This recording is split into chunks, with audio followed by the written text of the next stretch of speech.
અને હવે વાત કરીએ મનરેગા કૌભાંડની કે જેની ઉપર કોંગ્રેસ દ્વારા આક્ષેપ કરવામાં આવ્યા છે। જાંબુઘોડા તાલુકામાં મનરેગા કૌભાંડમાં કોંગ્રેસ દ્વારા આક્ષેપ કરવામાં આવ્યા છે અને આક્ષેપ કરતા હવે રાજકીય સ્વરૂપ આ સમગ્ર કૌભાંડે ધારણ કરી લીધું છે। કોંગ્રેસના નેતા ઉદયસિંહ બારિયા સામે આક્રોશ જોવા મળી રહ્યો છે। ડુમા ગામના ગ્રામજનોએ હાય હાયના નારા પણ લગાવ્યા, ખોટી વિગતો આપી આક્ષેપ કરાવ્યાનો ગ્રામજનોએ દાવો પણ કર્યો છે। મનરેગા યોજના કામો ચેક કરી જવા ખુલ્લી ચેલેન્જ પણ આપી છે। એટલે કોઈ પણ ખાલબેલ નથી થઈ રહી, કોઈ પણ કૌભાંડ નથી થઈ રહ્યું એવું કહેવામાં આવી રહ્યું છે। ગ્રામજનો દ્વારા જ આ દાવો કરવામાં આવ્યો છે કે ખોટી વિગતો આપી છે ને આક્ષેપ કરવામાં આવી રહ્યો છે। અહીંયા કશું જ ખોટું નથી થઈ રહ્યું। કોંગ્રેસના નેતા ઉદયસિંહ બારિયા સામે ગ્રામજનોમાં જ આક્રોશ જોવા મળી રહ્યો છે।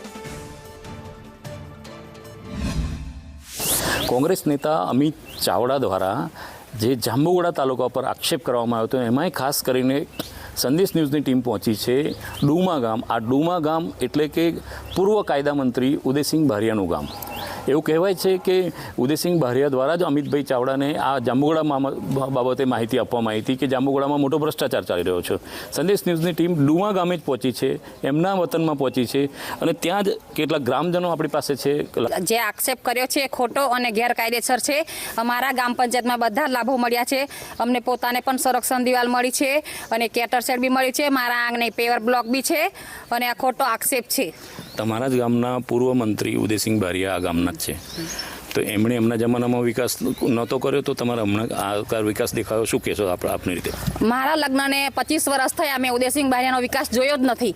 જ્યારથી અમારી ભાજપની સરકાર વિકાસ કર્યો છે ઉદયસિંહ બારિયાને ગમતો નથી અને ઉદયસિંહ બારિયાના પોતાના ખુદના આંગણામાં બી અમારી ભાજપની સરકાર પેવર બ્લોક નાખ્યા છે અને હર કોઈ કોંગ્રેસના કાર્યકરના આંગણે વિકાસ કર્યો છે અને કેટર શેડ પણ આપ્યા છે બધાને જ। આવાસના લાભો મળ્યા છે, કોળિયાના લાભો મળ્યા છે, જીવનધારાના કૂવાના બી લાભો મળ્યા છે, આ જામરા નીચેના બ્લોકના બી બધું આખા ગામે સુવિધા જોવાય તો જોઈ લેવા કે જો। પણ અહીં તો તમારા કાયદા મંત્રી અહીંના ગામ વતની છે, તો એમણે તે વખતે શું કર્યું? મંત્રી છે ઉદયસિંહ બારિયા, 25 વર્ષ અમે લડાવ્યો, જીતાડ્યા છે અમે બારિયા કરીને। અમારા ગામે કોઈ વિકાસ નહોતો એટલે અમે પછી ભાજપમાં જોડાયા, તો પછી વિકાસ સારો થયો છે। પહેલાં જે ઉદયસિંહભાઈ બારિયા કાયદા મંત્રી રહ્યા અને ધારાસભ્ય હતા તે ઘડીએ ગામમાં પીવાના પાણીની સુવિધા પણ નથી, ગામમાં રોડ રસ્તા પણ નહોતા, વીજળીની સુવિધા પણ નથી। જ્યારથી આ ભાજપની સરકાર મતલબ મેં ભાજપ પ્રેરિત પેનલનો વિજય થયો ત્યારથી જ આપણા ગામ આ ડુમા ગામમાં વિકાસનું કામ થયા છે।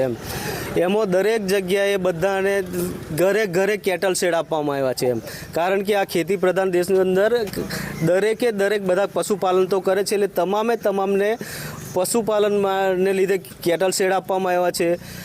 એમાં લગભગ 45 થી 60 જેટલા તો કૂવા આપવામાં આવ્યા છે। વત્તા આખા ગામમાં ઘરે આ રીતના જે પેવર બ્લોક છે, સીસી છે। તો કહેવાનો મતલબ એવો છે કે જે ગ્રામજનો છે, ગ્રામજનો ખુલ્લી ચેલેન્જ સાથે સ્વીકારે છે કે અમને સરકારના તમામ લાભો છેલ્લા 10 વર્ષથી જ મળતા થયા છે। અગાઉ જે કાયદા મંત્રી જેમનું પોતાનું વતન હોવા છતાં કોઈ પણ પ્રકારનો વિકાસ એમણે જોયો નથી, પણ જે વિકાસ જોઈ રહ્યા છે એ કદાચ આ પૂર્વ કાયદા મંત્રી જે આ ગામના વતની છે એમનાથી નથી સહન થતો, માટે એમણે અમિતભાઈને ખોટું પ્રકારનું અહીંની માહિતી આપી અને એક પ્રકારે એમના પોતાના ગામને અને તાલુકાને બદનામ કરવાની કોશિશ કરી છે। હર્ષદ મહેરા, સંદેશ ન્યૂઝ, પંચમહાલ।